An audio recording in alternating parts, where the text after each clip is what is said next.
Donc, je suis Marie Lamouille-Hébert, je travaille à France Nature Environnement Haute-Savoie depuis une quinzaine d'années. Et donc, je suis en charge d'une équipe qui travaille sur la veille, l'appui aux collectivités et les expertises naturalistes. Et là, je travaille plus spécifiquement sur un projet de protection donc, des zones humides d'altitude, et en particulier pour préserver les communautés aquatiques des zones humides d'altitude. Donc, c'est un projet de thèse sur 4 ans dont je vais vous parler après. Et l'idée dans ce travail-là, c'est aussi de collecter les données avec le plus de monde possible pour pouvoir être le plus efficace et arriver à une préservation possible partout sur Jura, Alpes et Pyrénées. Voilà. Donc, de toute façon, moi, je vais beaucoup parler. Donc, je vais laisser Sébastien faire un mot introductif et puis après, je reprendrai la parole. Alors, bonjour à tous, moi c'est Sébastien Chéniaud, je suis coureur en montagne depuis fort longtemps, dirons-nous, et j'ai trouvé pertinent lorsque France Nature Environnement est venu vers moi, et en particulier Marie, pour me parler de son projet, tout simplement parce que elle me parlait de son projet qui me parlait personnellement. J'ai la chance de parcourir beaucoup de sentiers, beaucoup de régions, beaucoup de chemins en montagne, et de ce fait, c'était quelque chose qui résonnait dans le sens de protection, d'environnement, c'était tout un écosystème qui me parlait, et j'ai trouvé pertinent d'essayer de les accompagner et de mettre autant que possible le monde du trail, de la course en montagne, des randonneurs, vraiment en adéquation avec le projet de Marie concernant donc les zones humides d'altitude, donc qui permettent tout simplement de préserver ces zones qui sont des zones essentielles, qui sont très importantes, surtout vu les dérives actuelles des changements climatiques et autres problématiques qui se posent petit à petit à nous. Alors, ça peut sembler être une goutte, mais c'est avec plein de gouttes qu'on arrivera à faire avancer les choses.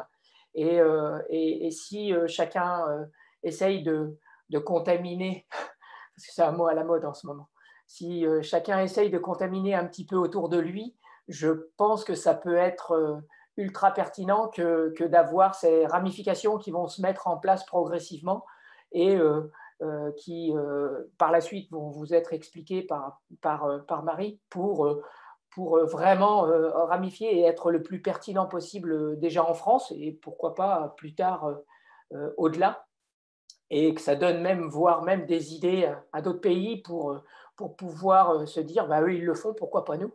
Et ça, dans l'état d'esprit de préserver vraiment l'environnement de ce qu'on a encore, et qu'on puisse tout simplement fournir à nos enfants et leur laisser un état des lieux à peu près précis et le plus complet possible vis-à-vis de tout cet environnement et cette biodiversité. Donc, c'est pour ça que j'ai voulu rejoindre le projet SIMAE avec France Nature Environnement, et ça m'a paru pertinent d'utiliser mes compétences et mes connexions pour être au plus près d'eux et être, pourquoi pas, un contact privilégié au sein de ce milieu-là qu'est les randonneurs, les coureurs, les trailers et autres sportifs nature. Donc voilà, je ne m'étalerai pas plus. Ah, je t'entends pas. Merci beaucoup Seb. Du coup, alors ce que je vais faire, c'est que je vais vous faire une présentation. Vous pourrez me couper à tout moment. Il ne faudra pas hésiter. Vous mettez votre micro, puis vous m'interrompez. J'espère que la présentation sera abordable. En tout cas, moi, j'ai fait l'exercice avec des élus de collectivité il y a quelques jours, et ça a très bien fonctionné. Donc, je pense que les pratiquants de la montagne sont tout à fait capables d'entendre tout cela. S'il y a des choses qui ne sont pas claires, vous me le dites. Donc, je vais vous présenter dans un premier temps qu'est-ce que cette thèse, qu'est-ce que l'aspect participatif a déjà pu amener grâce à l'été 2021. Et puis après, on discutera vers où on va pour l'été 2022. Donc, pour commencer, alors je vais déjà partager mon écran, si je le trouve. Bien sûr, je ne trouve pas ce que je cherche. Alors,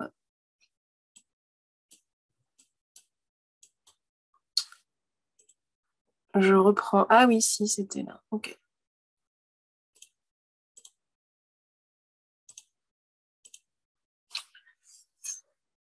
Hop.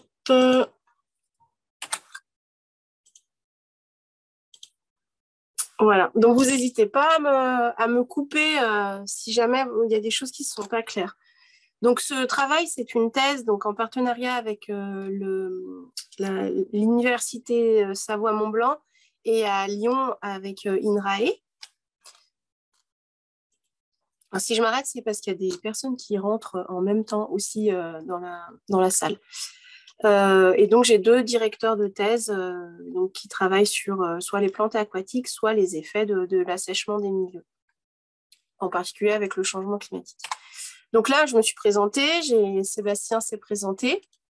Donc, je voulais faire un tour de table de qui vous êtes, parce que c'est aussi important. Alors, qui vous êtes, en tout cas, les personnes qui se sont inscrites, puisqu'il y a plus d'inscrits que de personnes présentes maintenant. Mais en tout cas, les personnes qui se sont inscrites, on peut voir que donc il y avait 41 personnes, mais il y en a d'autres qui se sont inscrites là, 4 personnes qui se sont inscrites pendant qu'on parlait au début.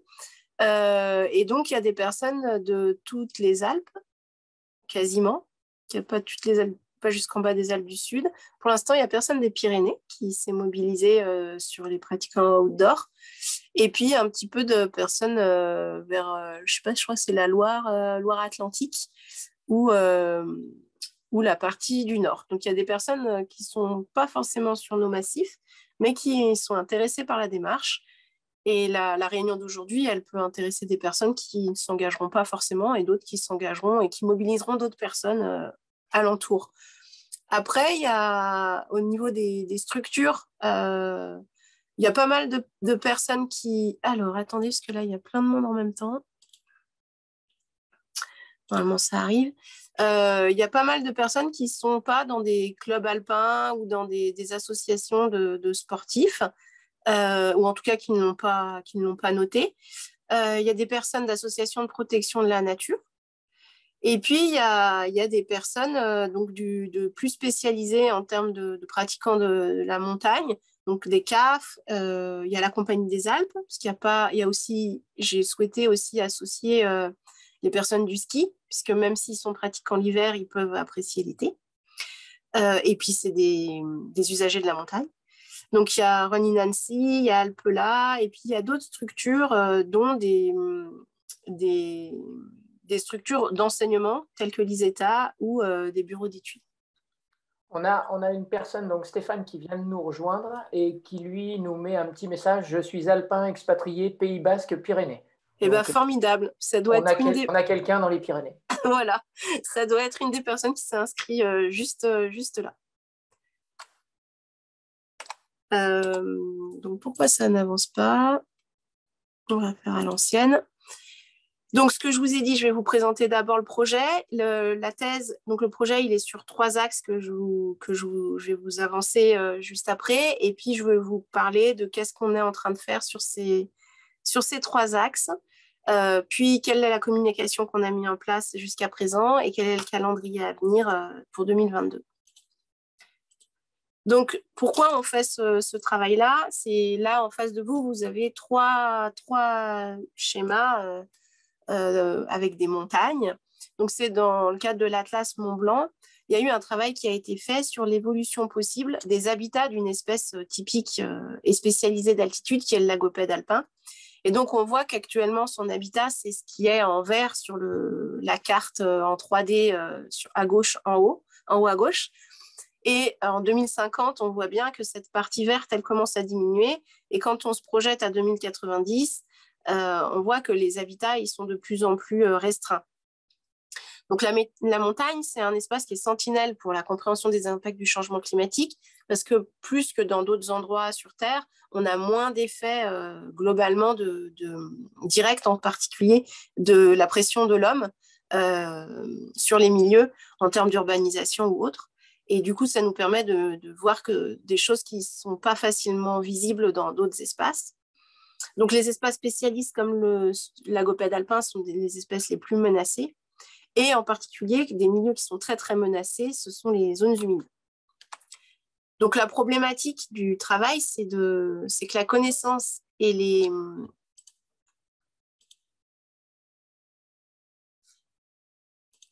c'est la connaissance des localisations et les typologies. Donc, les typologies, ça veut dire les caractéristiques. Par exemple, elles sont grandes, elles ont de la végétation ou pas. Et les typologies donc, des zones humides ainsi que la connaissance de leur évolution, elle est insuffisante. On avait fait un premier travail sur la région de Chamonix entre 2016 et 2020 et on s'est rendu compte que uniquement 47% des zones humides étaient connues en dehors des réserves naturelles. Donc, on dit souvent que pour protéger quelque chose, il faut le connaître.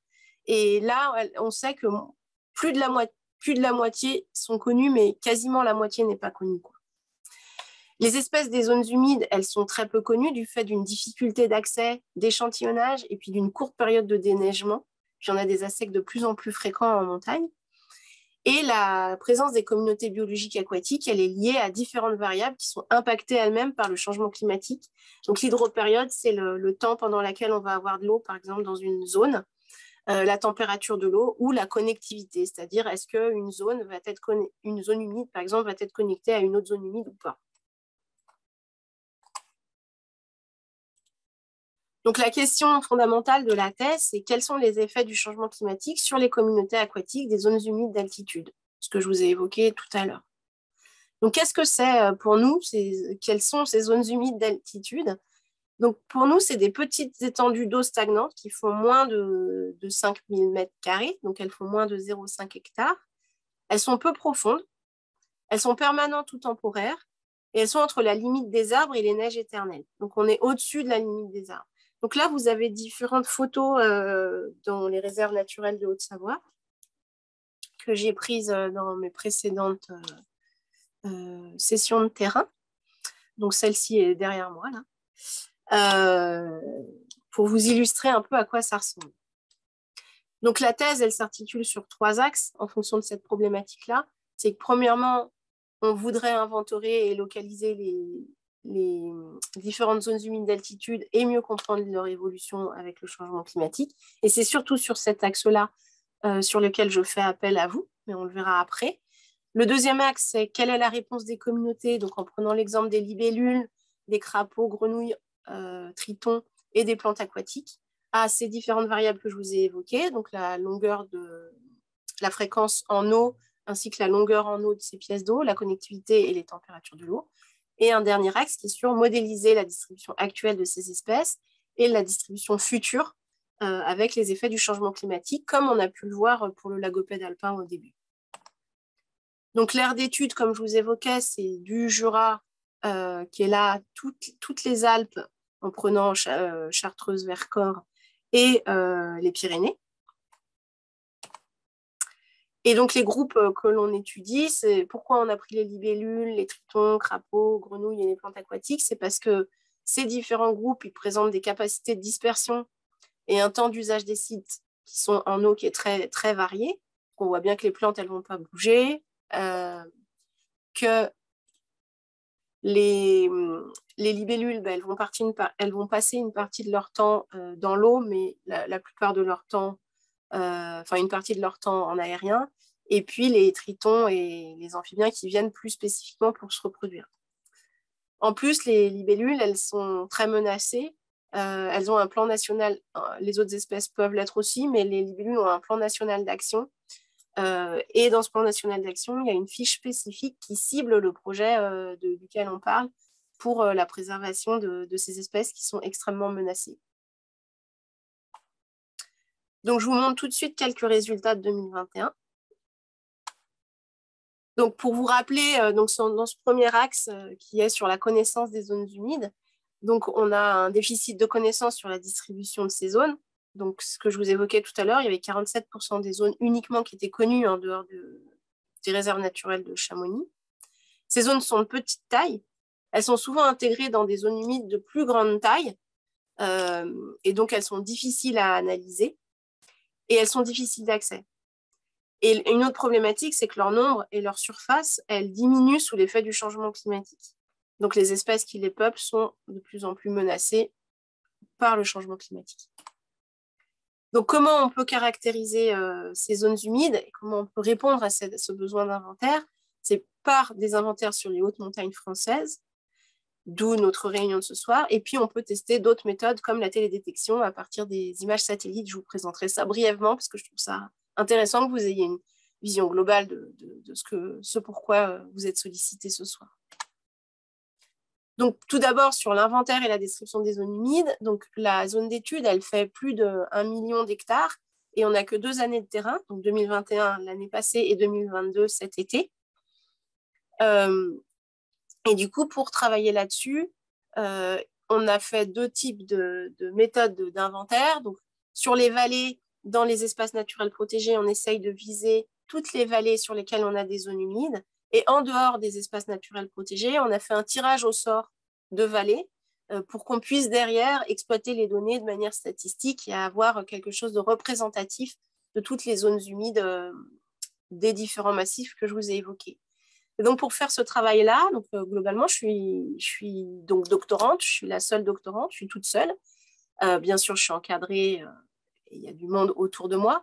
Mais pour faire le terrain, a priori, j'étais toute seule. Et donc, l'idée, ça a été de mettre et d'essayer de lancer de la science participative pour pouvoir avoir une action beaucoup plus efficace et beaucoup plus pertinente sur l'ensemble du territoire d'études. Donc, j'ai fait des formations en 2021 pour plutôt des naturalistes qui pouvaient m'aider sur l'ensemble de l'axe 1 et l'axe 2. Et donc, on a fait différentes formations, des formations de formateurs qui sont eux-mêmes allés former des gens. Puis, j'ai filmé le protocole, de comment on allait faire et tout ça.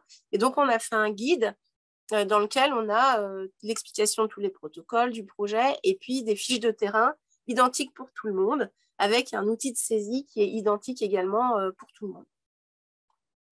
Donc, chacune des personnes qui fait cette partie-là de description des zones humides va décrire, et donc sans aucun besoin de matériel, va décrire le milieu, donc la forme, à quelle altitude se situe la zone, par exemple la surface, la profondeur, à l'aide d'un bâton, par exemple, d'un bâton de marche.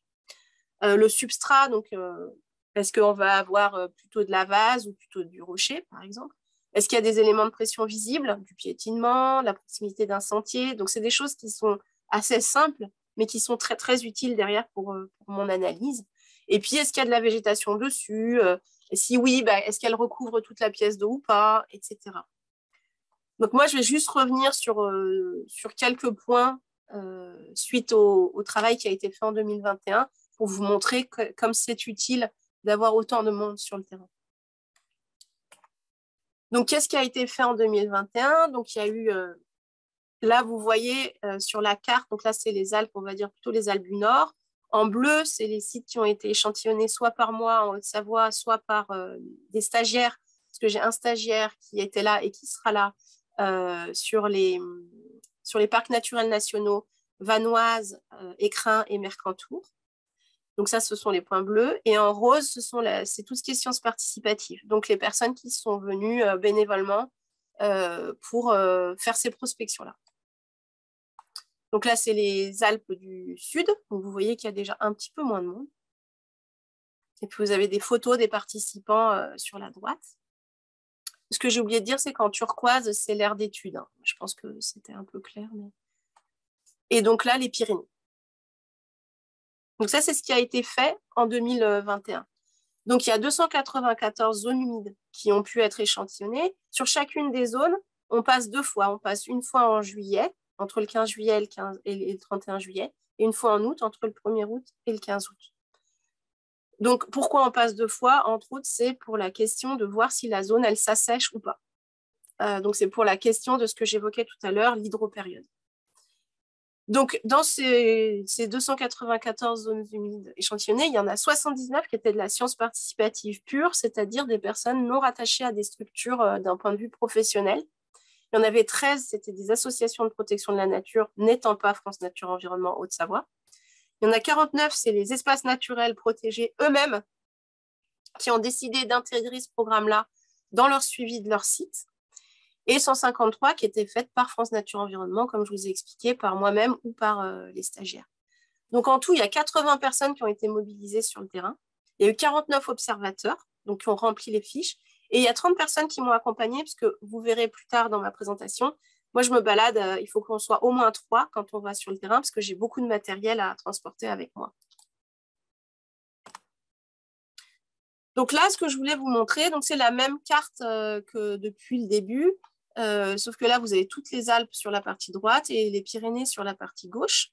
Donc les points que vous voyez, c'est toujours les zones humides qui ont été échantillonnées en 2021, sauf que là, en rouge, vous avez les zones qui n'étaient pas connues du tout, dans aucune cartographie de personnes. En jaune, vous avez les zones qui étaient intégrées à des endroits qui étaient beaucoup plus grands, c'est-à-dire, par exemple, on a une grande tourbière, on a une grande zone humide, mais en fait, notre pièce d'eau, elle fait quelques mètres carrés au milieu de cette zone, et donc on ne connaissait pas la bonne délimitation de cette zone. Et en bleu, c'est celles qui sont recensées parfaitement dans les bases de données. Donc, à partir du travail qui a été fait en 2021, on sait que sur cet échantillon qu'on a fait, 45% des zones n'étaient absolument pas recensées, d'aucune manière que ce soit.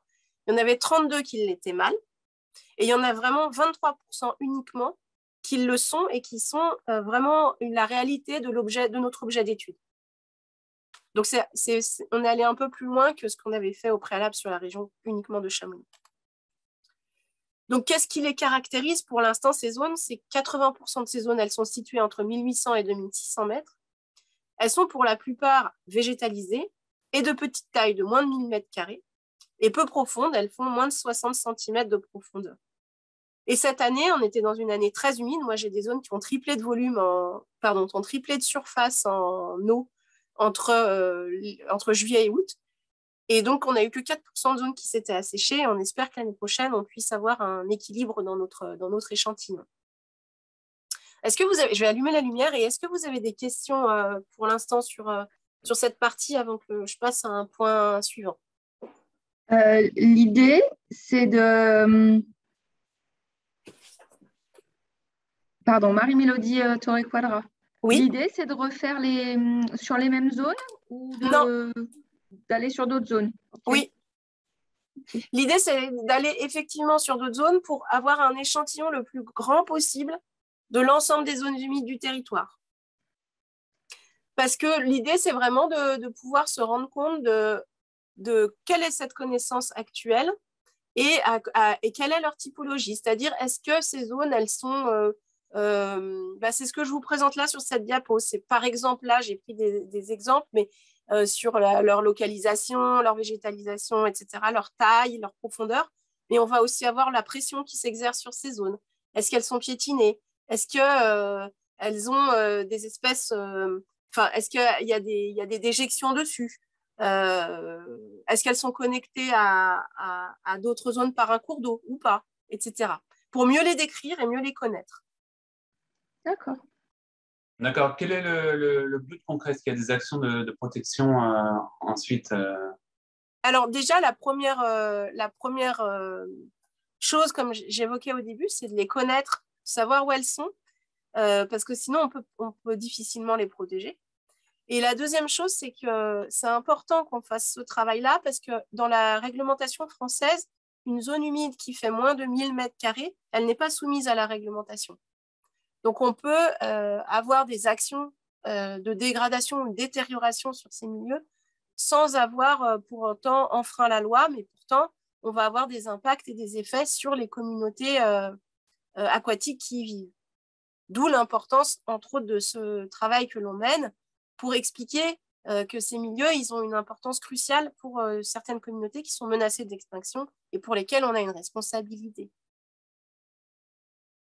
Est-ce que ça répond à votre question?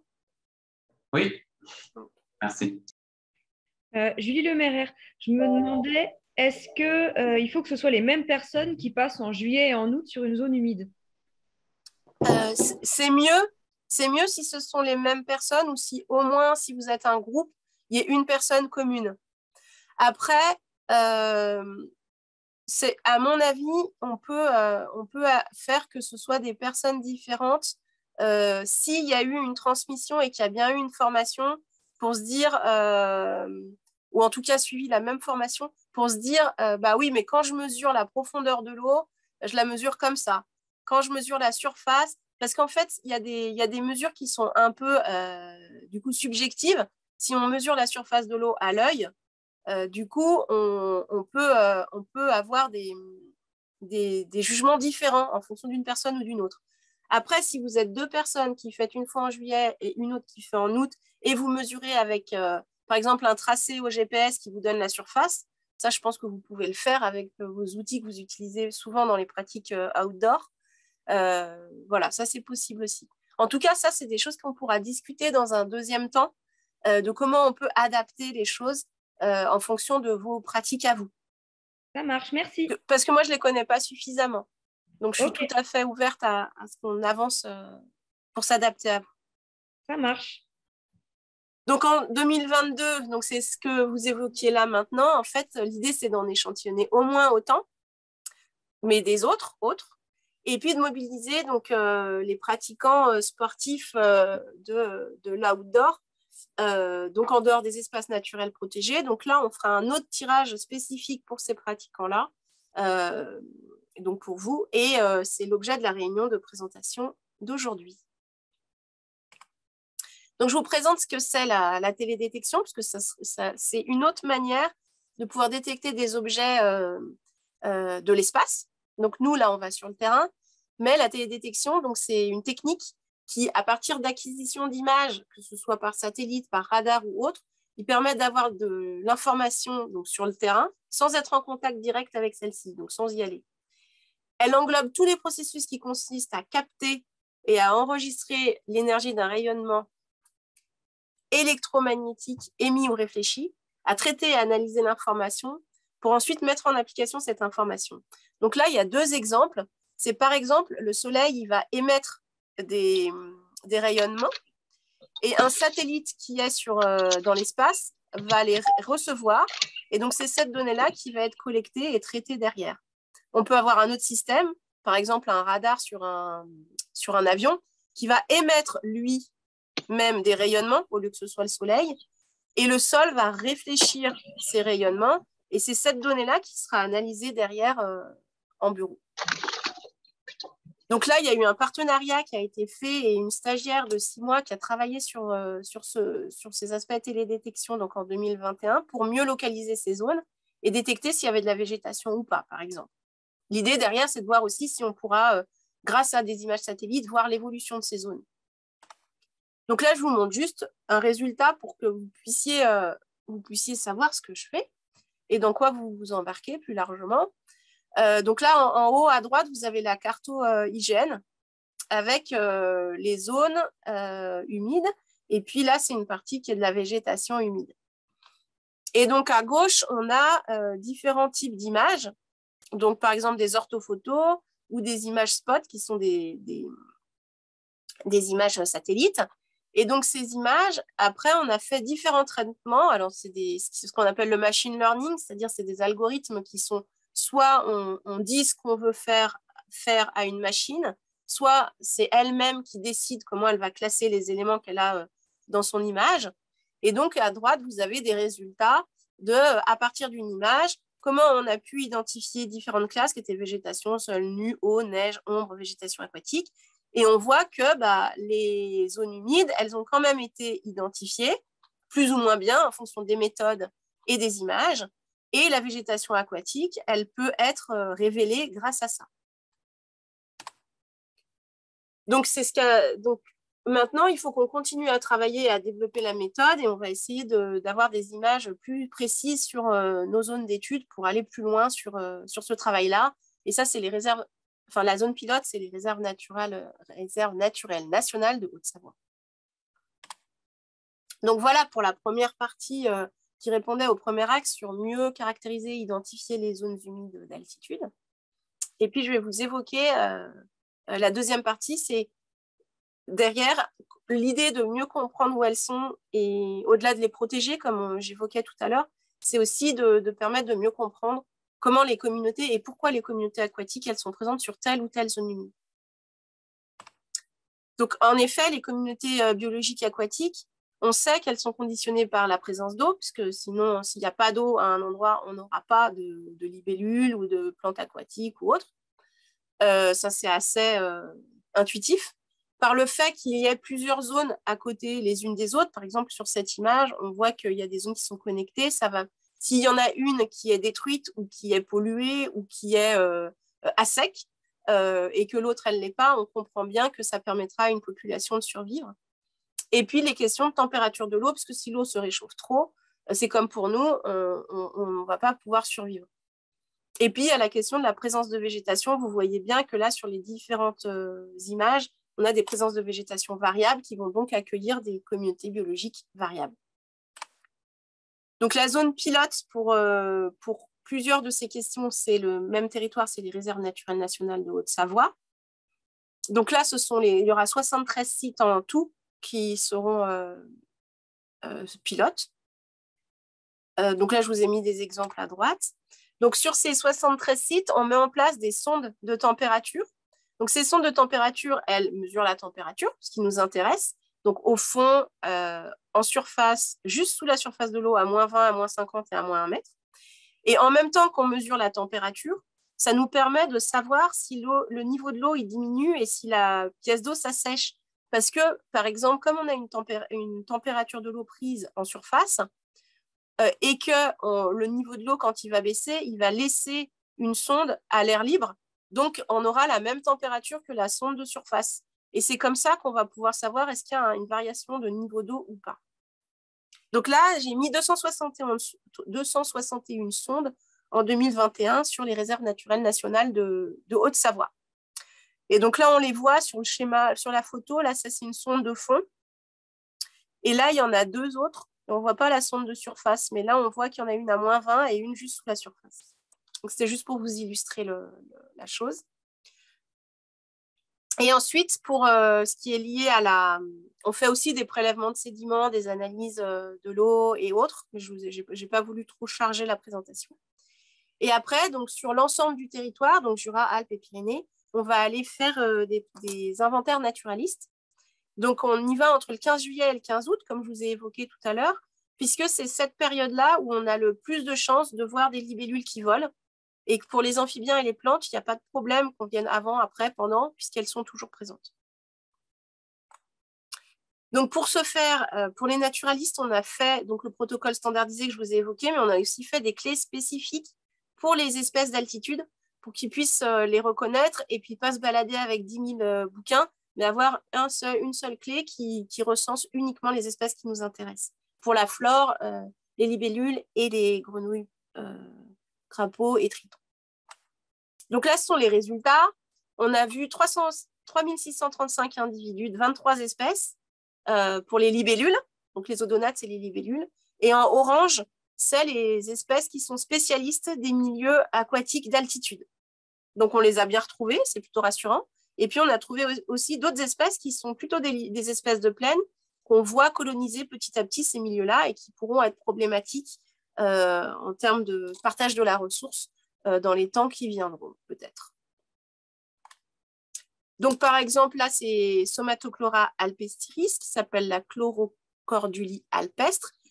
Le travail qu'on a fait cette année a pu montrer que cette espèce, elle est bien spécifique de la région Auvergne-Rhône-Alpes et donc des Alpes du Nord, et que c'est une espèce pour laquelle on a surtout une responsabilité sur ce territoire-là et pour laquelle il va falloir travailler ici. À la différence, par exemple, de Echna juncea, qui est l'Echne des joncs, on voit qu'elle est présente partout. Et là, il y aura intérêt à bien travailler sur l'ensemble des territoires montagnards parce qu'il y a des milieux qu'elle va utiliser à un endroit plutôt qu'à un autre. Et il faudra bien être vigilant à préserver l'ensemble de ces milieux et pas que les milieux qu'on connaît à un endroit. Ça, c'est pour vous montrer ce que ça permet derrière. Là, il y a un problème avec le PDF, mais c'est quand même assez lisible. Donc, je vous explique comment marche mon schéma. Comme ça, vous pourrez comprendre. Il y en a quelques-uns, hein, je n'ai pas non plus surchargé. Sur la gauche, là, vous avez un schéma qui décrit toutes les zones. Donc, les 297 zones, elles sont présentes dans les différentes régions, donc dans les Pyrénées, les Alpes en PACA ou les Alpes en Aura. Et donc, on a le nombre de zones par altitude.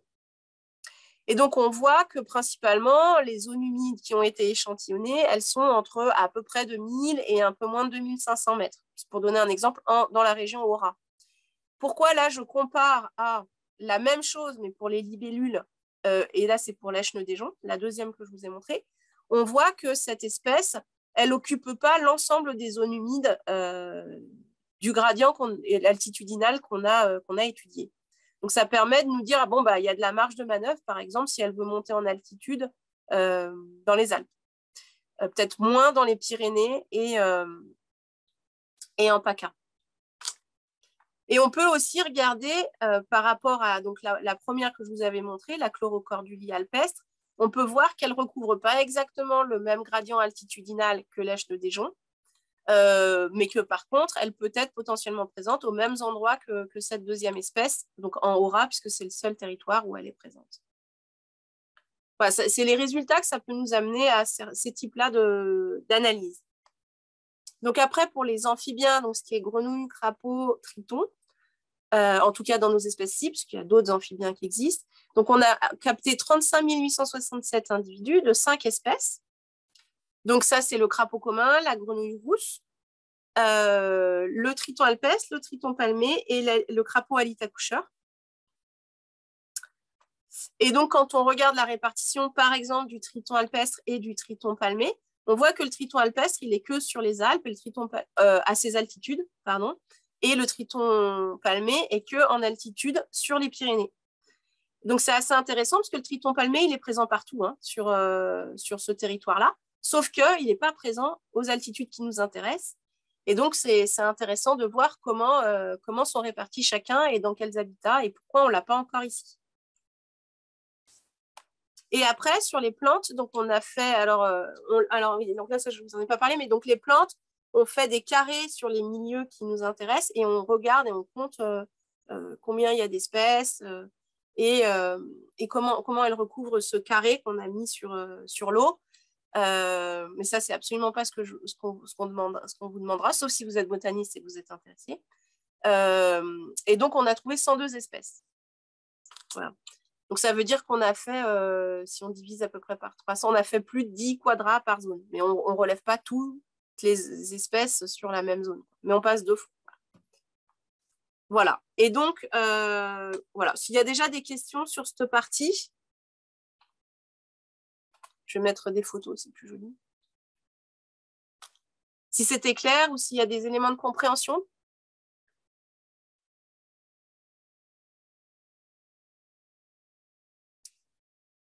Non, il n'y a pas de remarques. Ok, quelqu'un peut me dire que tout va bien, parce que sinon tout va bien. Parfait.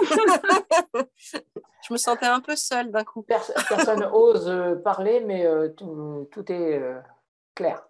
Ok, bah c'est parfait. Donc, je viens à la dernière partie par rapport aux résultats de l'année 2021.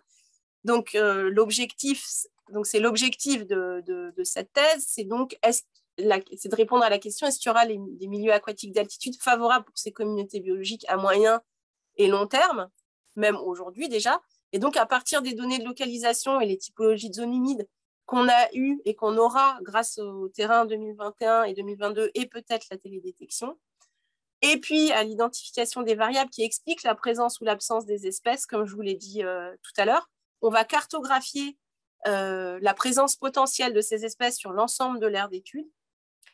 Et en se basant sur l'évolution des variables qui expliquent la présence des espèces, donc cette évolution liée au changement climatique, on pourra faire une carte sur la distribution future de ces espèces et donc identifier des zones à enjeu de conservation aujourd'hui, mais aussi en 2050 et en 2100, sur lesquelles il va falloir mettre en place des actions de restauration ou de la création de zones humides ou des fois des mises en défense ou une adaptation de l'exploitation actuelle en concertation avec les acteurs locaux pour préserver ces zones et les espèces qui nous intéressent. J'ai fini sur la première partie qui présentait la thèse et un peu les résultats pour que vous sachiez vraiment de quoi on parle. Je vous propose de passer au calendrier et puis comme ça, j'ai pas mis la communication, j'ai sauté la communication. Bon, c'est pas grave. Je passe au calendrier, puis après, comme ça, on pourra échanger sur toutes les questions que vous avez, vous. Donc là, on est en février 2022, donc il y a 2 webinaires. Il y a celui d'aujourd'hui.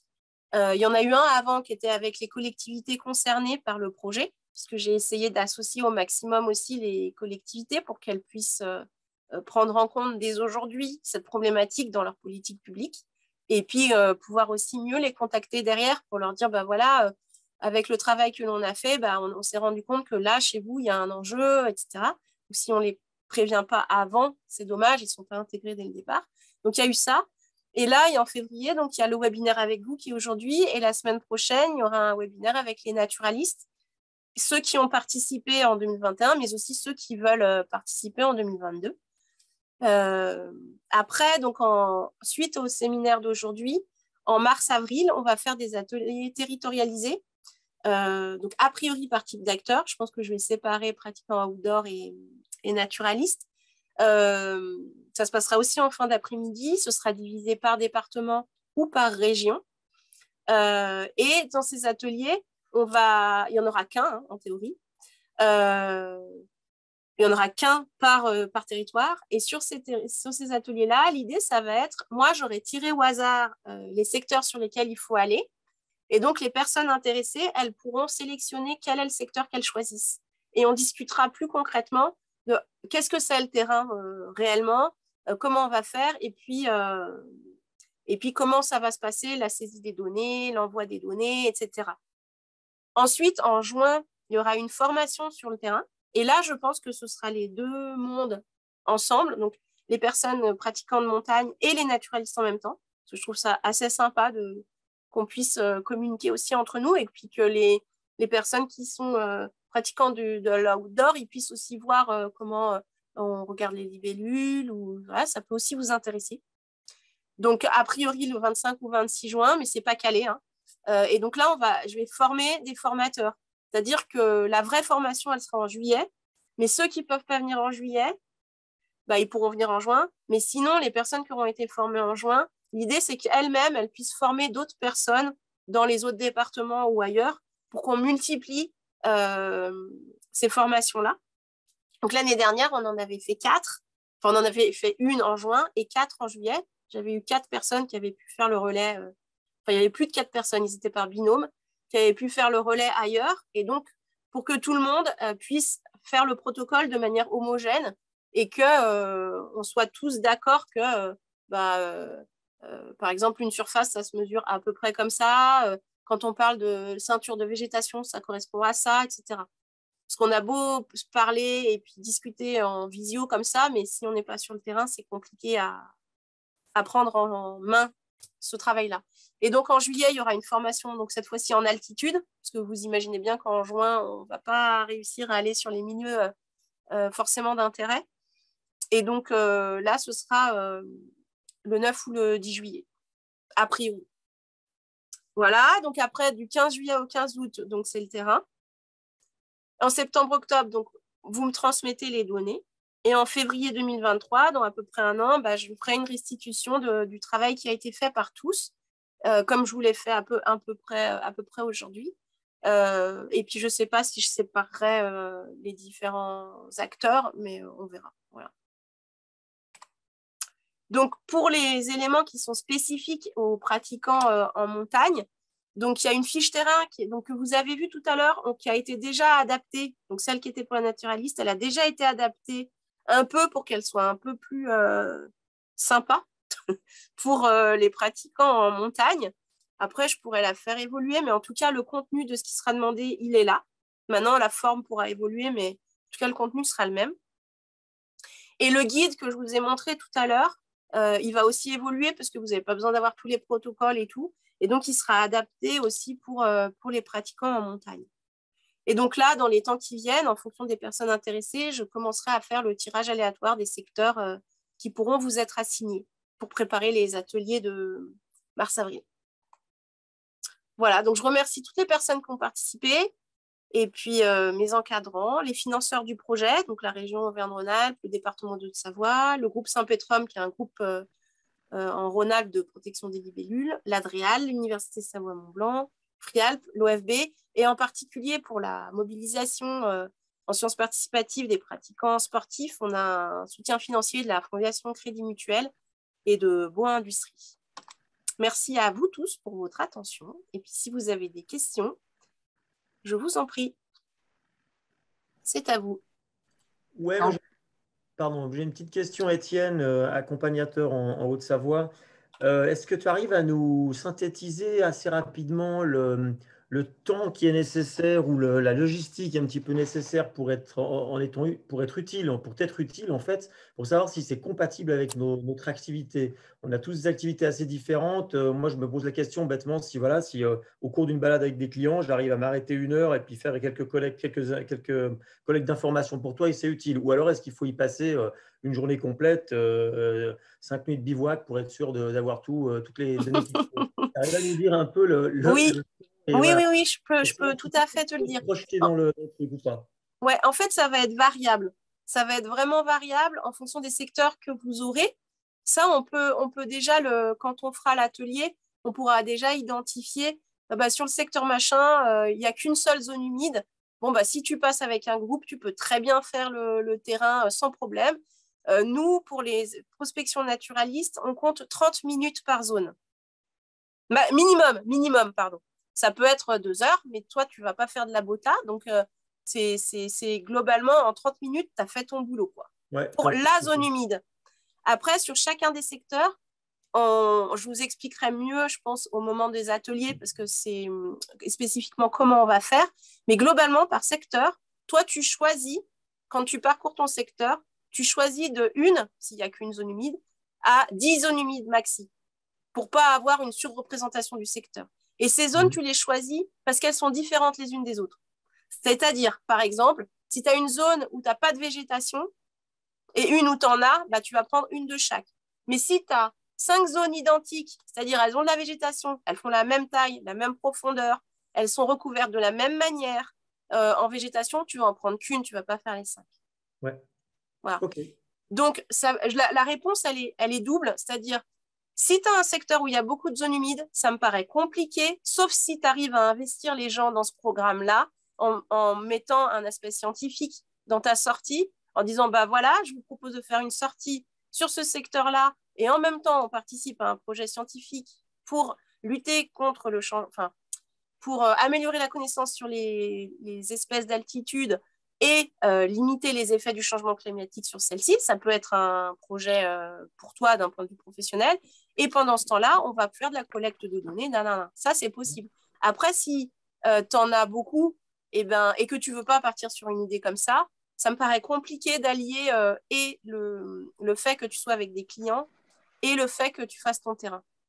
Ouais, non, tout à fait. C'était justement un petit peu le but de ma question, savoir à quel point on pouvait entrer ça dans un cadre. Justement, moi, je ne vais pas piéger les gens, effectivement, en les utilisant lors de ma balade, mais c'est clairement attirer des potentiels clients dans ce genre de démarche. Donc voilà, ça c'est carrément possible. Ouais, et l'autre chose que je voulais dire, c'est donc globalement pour un secteur. En plus, je trouve que. Vas-y, Marie, vas-y, termine. Non, c'est moi, vas-y. Alors, je termine et puis après, je te laisse parler. En gros, pour un secteur, en général, tu comptes 2 jours. Tu comptes 1 jour en juillet, 1 jour en août. Parce que, on le sait bien tous, qu'il y a de la marge d'approche, quoi. À moins que tu dormes au refuge pour une raison ou pour une autre, et voilà, j'en sais rien quoi, mais globalement, c'est une journée pour monter sur ton secteur, fais ton travail, que tu en aies une ou que tu en aies 10, et puis tu redescends, et puis après, tu y retournes au mois d'août. Et commercialement, c'est super, vu que tu nous offres 2. Tu les invites à une sortie, puis en fait, elle est dédoublée en juillet et en août. Tu m'assures des clients pour juillet et pour août, c'est bestial. Formidable. Je trouve ça ultra pertinent pour présenter aussi l'environnement et pourquoi pas émettre ou tout au moins générer certaines sensibilités du public qui vient pour être accompagné en montagne, de l'entraîner vers de la curiosité autre que de la randonnée, des beaux paysages, etc. et de les intégrer dans un programme utile avec un objectif à très long terme. Je trouve ça ultra pertinent et je pense que ça peut rendre encore plus sexy les sorties. Bien sûr. Ouais, moi, personnellement, je suis géologue, alors je fais déjà des sorties effectivement à thématique géologique. Alors en plus, si on arrive à parler de tout ça, c'est super. Enfin voilà, je ne veux pas monopoliser trop le Il n'y a pas de souci. Il n'y a pas de souci. Et puis après, si toi, en plus, tu es sur des… Après, je pense que vous avez tous des pratiques différentes, mais si tu es sur… Des fois, vous faites des circuits ou tu vois, des trucs avec des bivouacs et autres, tu peux aussi consacrer une après-midi à ça. Tu vois, ça peut ne pas être aussi un objet unique, quoi. Totalement, ouais. Ça peut être un atelier. Voilà. Est-ce qu'il y a d'autres questions? Ou des réactions ou des remarques Alors, pour ceux qui savent déjà qu'ils ne pourront pas participer au 9 et au 10 juillet. Eh bien, il y a la possibilité. Ça, il ne faut pas se dire que c'est limitant sur le principe. Parce que dans tous les cas, et on fera… L'année dernière, il y a des personnes qui ne pouvaient pas participer. Il faut se dire qu'il y avait quand même pas mal de monde dans les Pyrénées. Moi, je faisais la formation en Haute-Savoie.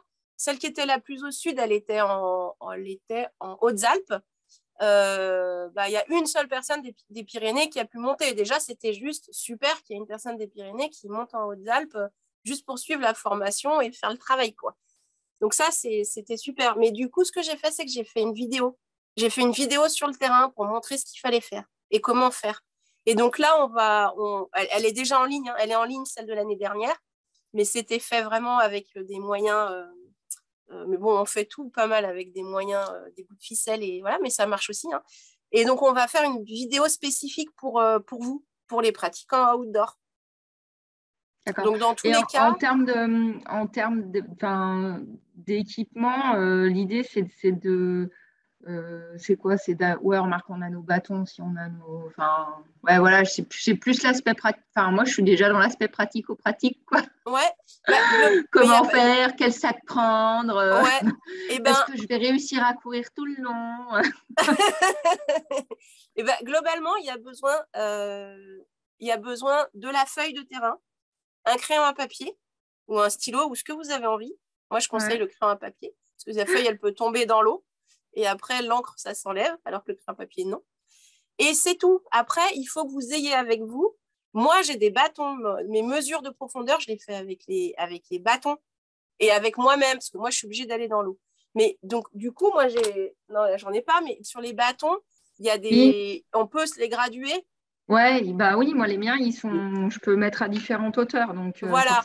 Donc dans tous les cas, et puis oui. Donc ce que j'ai pas dit, c'est parce que là c'est vraiment du concret. C'est-à-dire qu'il y a une certaine profondeur, on peut se dire bon bah là, j'arrive pas à mesurer vraiment la profondeur jusqu'au bout parce que sinon je vais me noyer, soit je vais pas y arriver. Et donc à ce moment-là, sur la fiche de terrain, vous mettez supérieur à.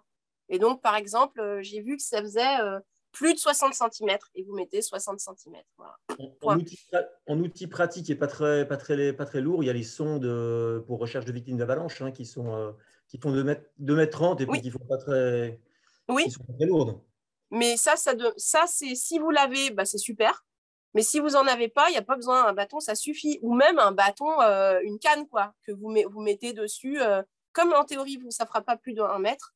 En général, quand on se balade, on peut avoir un bâton ou quelque chose qui fait la bonne profondeur. Moi, j'utilise souvent, mais c'est autre chose, j'utilise un poids, parce que je vais au milieu du plan d'eau et je dois mesurer la profondeur exacte. Mais moi, j'utilise un poids sur un décamètre. Mais on peut utiliser ce qu'on veut, quoi. Donc, il y a ça. Après, Marie donne des cours de natation à la période de synchronisée. Juin, juillet, août, pour aider ceux qui ont des problèmes. Voilà, après le placement dans les zones. Comment? J'ai pas entendu, Étienne. Parce que les natations, c'est la résistance au froid dans les petits à 2500 mètres d'altitude. C'est ça. Et du coup, ce que j'ai pas évoqué, c'est après, et où je me questionne, c'est sur par exemple, pour la surface, soit vous faites à l'œil et vous cochez, je l'ai fait à l'œil, soit s'il y en a qui ont, et je ne sais pas si vous vous baladez avec des GPS, parce que moi, je me balade avec un GPS parce que je localise la zone et je dis elle est là. Soit, en général, je pense que les pratiquants, marcheurs, tout ça, ils ont des GPS, non? Ouais, après, ce qui peut être délicat, c'est la précision du GPS qui va faire qu'on on va avoir une précision sur place qui va être un petit peu moins. C'est pas très grave. Ça, c'est pas très grave. Après, je ne sais pas si, il y a certaines applis sur téléphone, je ne citerai pas la marque, qui font de la mesure. Alors, je ne sais pas si en termes de, pour l'avoir utilisé et puis comparé avec un mètre, c'est pas déconnant. Enfin, c'est assez proche de la réalité. Donc, voilà. Après, il faudra juste noter sur la feuille. C'est peut-être le moyen utilisé, ouais, exactement. On met juste sur la feuille, est-ce que j'ai utilisé un appareil de mesure ou est-ce que j'ai fait à l'œil? Voilà. Et ça, après, c'est vous qui voyez, c'est vous qui choisissez, il n'y a rien d'imposé. Donc, c'est quand même assez soft. Et si vous n'avez pas de GPS, vous pouvez utiliser, et ça, j'enverrai le lien, mais ce sera plus tard, sur Carto, sur Géoportail ou je ne sais quoi, vous pointez du doigt, vous avez les coordonnées, vous les reportez sur la fiche et c'est fini, quoi. Donc, ça, il n'y a pas de souci. Est-ce qu'il y a d'autres questions? Ça va comme réponse pour le matériel? En gros, rien. En gros, rien. Non, ça va. Ouais. Ça me déstresse un peu. Voilà. Et si j'ai oublié, il faut faire des photos. Donc, en général, vous avez un appareil, un téléphone ou un truc qui fait des photos. Ouais. À propos de photos, oui, donc je suis photographe. Donc, pour localiser un endroit, c'est tout simple. On fait une photo, on active la fonction localisation et on va dans les détails de la photo dans le fichier et on a les coordonnées GPS. Carrément. Tout simplement. Aussi, sans application. Ouais, c'était juste l'application pour mesure. Mais donc voilà. Donc, en gros, avec un téléphone et un bâton et la feuille et un crayon papier, on devrait s'en sortir. Pour les identifications d'espèces, est-ce qu'il y a besoin d'un filet ou quoi que ce soit pour attraper les libellules ou les grenouilles crapauds? Parce que pour les identifier, sans les voir de près, c'est un peu compliqué. Ouais, alors du coup, pour ce qui est de l'identification des espèces, ça vous est pas demandé. D'accord. Ok. Si parmi vous, il y a des personnes qui sont naturalistes et qui veulent aller sur l'aspect identification des espèces, etc., c'est possible. Mais du coup, il faudra s'inscrire sur le bon atelier. De toute façon, je mettrai un seul mail à tout le monde avec les ateliers et voilà. Ok, du coup, je vais peut-être poser la question pour savoir dans quel groupe je suis censée être parce que, en gros, moi, je suis randonneuse et le but, c'est cet été de faire du bivouac. Donc, il y a de moyens sur 10 jours de faire beaucoup de zones. Et je suis prof d'SVT avec un petit bout de formation naturaliste. Et moi, j'étais vraiment intéressée par identifier les bestioles parce que j'aime bien. Donc, je ne sais pas trop où est-ce que je dois me placer là-dedans. En fait, moi, j'ai fait 2 webinaires séparés parce qu'on a identifié 2 types d'acteurs. Mais là, aujourd'hui, c'est très bien puisque la présentation, c'est quasiment la même que je fais la semaine prochaine aux naturalistes. Hein. Je vais juste un peu plus loin sur certaines choses, mais vraiment pas. Moi, je pense que tout le monde peut entendre la même chose globalement. C'est juste les mots et les explications peut-être, mais donc du coup, il n'y a pas de souci. Tu auras l'information des ateliers plus accès naturaliste et tu pourras t'inscrire sur les ateliers naturalistes. Par contre, dans ce que tu dis, attention, parce que et là, par contre, c'est beaucoup plus important quand c'est les aspects naturalistes. Il faut vraiment y aller une fois en juillet et une fois en août. Ouais, du coup, ça va être compliqué pour moi parce que si c'est un trail que je fais sur 10 jours, je ne vais pas le faire 2 fois. C'est ça. C'est exactement ça. D'où ma question. Ok, ça marche. Merci. Il ne faut pas lâcher l'affaire aussi facilement quand même. Mais du coup, j'irai faire ça sur des zones qui sont plus près de chez moi où je peux y aller une journée ou plusieurs fois, quoi. Ça fait 2 blocs de 10 jours, c'est super pour commencer à… Alors, je veux bien, mais le patron de mon chéri ne va pas être OK pour lui donner 2 fois 10 jours pour faire le tour du Mont Blanc, quoi. Donc, non.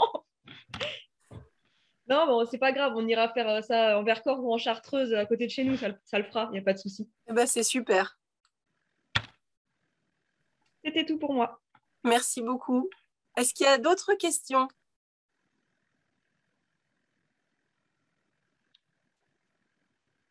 Moi, je me projette déjà là. Donc, imagine, on est autour des zones humides, etc. Il y a des badauds qui s'arrêtent vers nous, qui nous demandent ce qu'on fait. Est-ce que tu as prévu nous filer un petit flyers pour distribuer, pour qu'ils voient plus loin les résultats, les choses comme ça, etc. Alors, tu auras dans le guide le protocole que j'évoquais tout à l'heure qui explique comment remplir les fiches et tout ça, parce que bon, il y a la formation, mais il y aura le guide et puis il y aura une vidéo. Donc, je pense que ça devrait aller. Sur ce guide-là, il y aura l'explication du projet. Et sur Internet, aujourd'hui, il y a déjà une plaquette qui explique le projet dans un recto verso en A5. En fait, c'est ça. Je ne sais pas si on va le voir parce que j'ai mis un fond d'écran, mais là, c'est en... On voit rien. Hein. Ouais, on voit rien. Donc, en fait, un A5 recto verso où tu as tout disparu. Ok, ça roule, ouais, un flyer, super. Mais ça permet d'embrigader du monde en même temps. Oui. Bah, parce que plus on sera, mieux ça sera. Hein. Puis on partage à mort la vidéo de, ouais, exactement. de Seb sur Facebook et Insta, et voilà. Celle-là, c'est pas forcément celle-là qu'il faut partager, mais tout au moins celle que Marie a faite sur les explications, sur les différentes possibilités d'être actif dans le projet et de rendre, pourquoi pas, les gens que, par exemple, je reprends l'exemple d'Étienne qui va emmener du monde en montagne et qui va se retrouver à les sensibiliser. Et les gens peuvent parfaitement se dire, en fait, c'est hyper simple. Moi, j'habite dans une autre région des Alpes ou dans les Pyrénées et ça m'intéresse d'être acteur du projet. Je vais me renseigner et c'est pas ultra compliqué ce qu'on me demande, quoi. Bon, alors, perso, moi, j'ai le mari de ma cousine qui est dans les pieds, enfin, ils sont dans le Périgord et lui, il est accompagnateur montagne, donc je pense que je vais le solliciter. À l'embrigader. Voilà, je pense que je vais l'embrigader. Mais c'est comme ça. Pas y arriver, je ne garantis rien. C'est comme ça qu'il faut faire. Hein. C'est exactement. Comme ça. Exactement. Et puis là, de toute façon, ce qu'on est en train de faire aujourd'hui, ce sera partagé aussi. On va le mettre à dispo sur les réseaux et donc ça, vous pourrez le partager avec everybody in the world. Parfait. Ouais, il faut qu'il y ait un maximum de monde au courant parce que c'est là où on sera le plus pertinent, où il y aura le plus d'échantillonnage, le plus de retours terrain. Et plus on aura de retours terrain, plus Marie sera pertinente dans les résultats finaux. Et donc, ça sera encore plus parlant parce que c'est vrai qu'il n'y a rien de pire que de se dire, voilà, on est allé voir, je ne sais pas moi, 2 ou 3 000 gouilles un peu partout dans les Alpes, alors qu'il y en a peut-être 10, 15, 20 ou 30 fois plus. Et c'est là où nous, on intervient et où on va pouvoir être pertinent pour rendre le travail le plus objectif possible. Complètement. Merci, Seb. Très concrètement encore, les zones donc, à couvrir pour 2022, avant qu'on distribue justement ou qu'on l'appelle un petit peu autour de nous du monde, ça va être déterminé quand et comment déjà, rappelle Eh ben, dans tous les cas, ce sera déterminé avant l'atelier de mars-avril. C'est-à-dire que j'aurai tiré des points au sort et donc ce sera un tirage au sort. D'accord. Donc en gros, c'est la prochaine étape, c'est relativement rapidement, quoi. Oui. Voilà. Oui, mais après, ça n'empêche que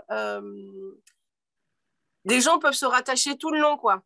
Je dirais avant début juillet, jusqu'à début juillet, on peut mobiliser du monde. Non, c'était pour la planif, un peu pour savoir où on va, voilà, savoir un peu organiser nos mois. Voilà, super. Oui, c'est pour les accompagnateurs, c'est vrai que plus tôt ils ont leur planning à ce niveau-là, plus c'est facile. Ouais, exact.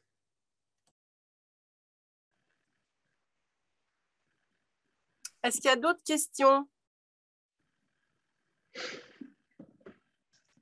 Non, c'est tout bon, en tout cas pour moi. Bon. Eh bien, s'il n'y a pas d'autres questions, je vous remercie à tous d'avoir participé à ce premier temps d'échange en direct comme ça avec les acteurs de l'outdoor. Nous aussi, moi aussi, je randonne quand même. Mais voilà, c'était un plaisir. Et puis, si vous avez des questions ou d'autres choses qui vous viennent à l'esprit, vous n'hésitez pas à m'envoyer un mail. Dans tous les cas, je vais vous en envoyer un dans les jours qui viennent pour vous dire voilà, le lien vers la présentation, si vous voulez la diffuser, etc. Et puis d'autres informations très rapidement. Puis après, je vous recontacterai pour les ateliers à venir. Voilà. Bravo, très beau projet. Super. Merci. Merci. Et je vous souhaite à tous une bonne soirée. Très bonne soirée. Merci. Merci. Bonne soirée. Au revoir.